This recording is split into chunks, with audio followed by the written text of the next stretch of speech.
నమస్తే, welcome to my channel Lakshmi taste and feast.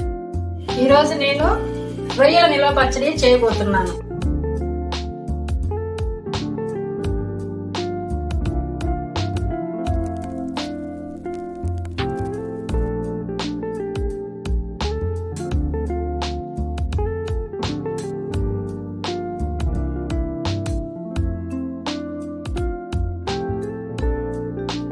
దీనికి కావలసిన ఇంగ్రీడియంట్స్: కిలో రొయ్యలు తీసుకొని శుభ్రం చేసి పెట్టుకున్నాను. టీ స్పూన్ ఉప్పు, పావు టీ స్పూన్ పసుపు వేసి దానిలో ఉన్న నీరంతా పోయే వరకు ఉడికించి పక్కన పెట్టుకున్నాను.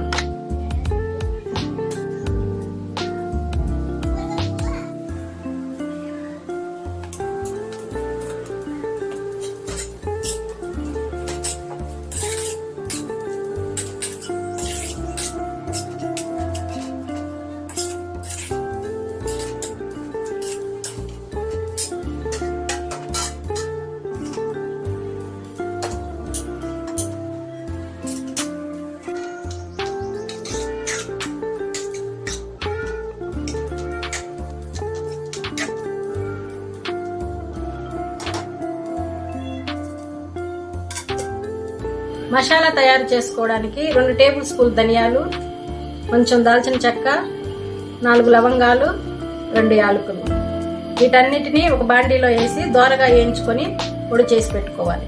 నేను పొడి చేసి పెట్టుకున్నాను. 2 టేబుల్ స్పూన్లు కారము, 2 టేబుల్ స్పూన్ అల్లం చిన్నుల్లిపాయ పేస్టు, చిన్న సైజు నిమ్మకాయలు అయితే 3 లేదా పెద్ద సైజు నిమ్మకాయలు అయితే 2 జ్యూస్ తీసి పెట్టుకోవాలి. ఉప్పు సరిపడినంత, 150 గ్రామ్స్ ఆయిల్, డీప్ ఫ్రైకి సరిపడినంత వేరుశనగ నూనె తీసుకోవాలి. ఇప్పుడు తయారీ విధానం మొదలు పెడదాం.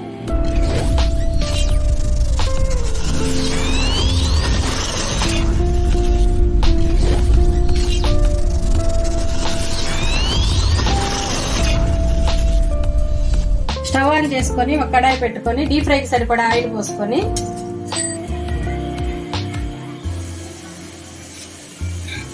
నూనె బాగా వేడైన తర్వాత స్టవ్ను సిమ్లో పెట్టుకొని ఈ రొయ్యలు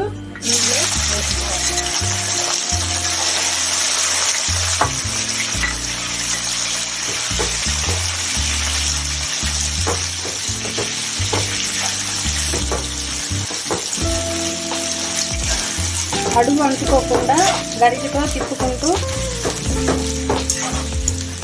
గోల్డెన్ బ్రౌన్ కలర్ వచ్చేంత వరకు డీప్ ఫ్రై చేసుకోవాలి. హై ఫ్లేమ్లో మంట ఉందంటే రొయ్యలు బాండీలో అంటుకొని మాడిపోతాయి త్వరగా.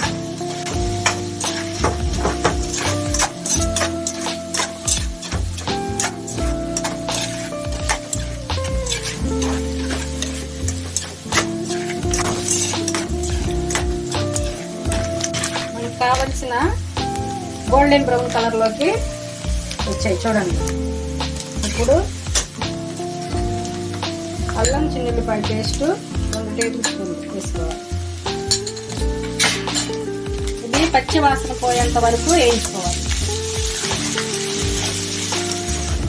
మంచి స్మెల్ వస్తుంది.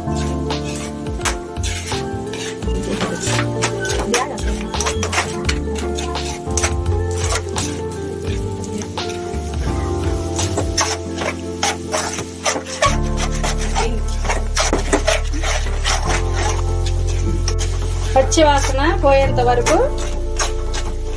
వేయించుకున్నాను. ఇప్పుడు 2 టేబుల్ స్పూన్లు కారము,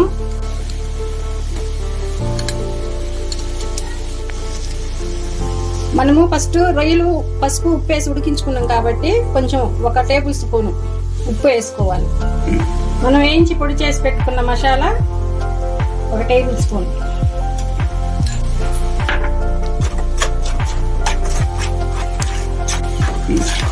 ఇవన్నీ బాగా రొయ్యలకి పట్టేలాగా కలుపుకోవాలి.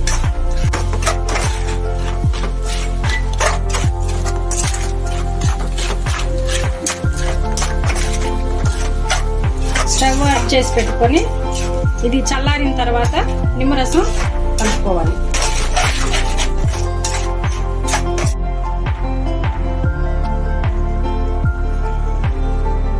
పూర్తిగా చల్లారిన తర్వాత నిమ్మరసం కలుపుకోవాలి.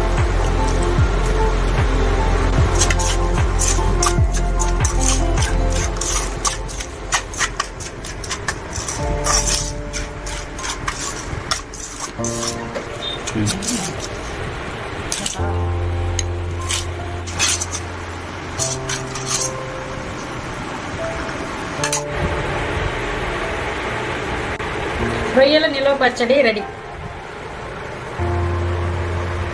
ఇప్పుడు మనము టేస్ట్ చూద్దాం.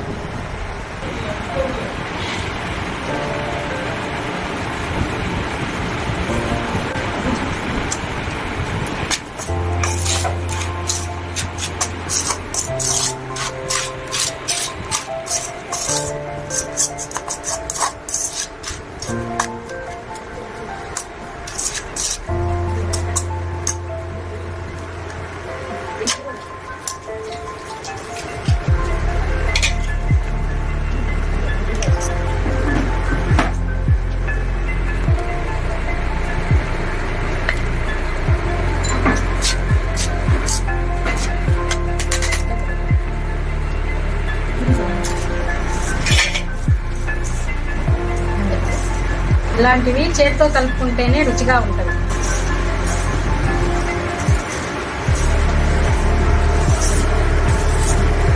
చాలా కలర్ఫుల్గా వచ్చింది. వాసన కూడా గుమగుమలాడుతుంది.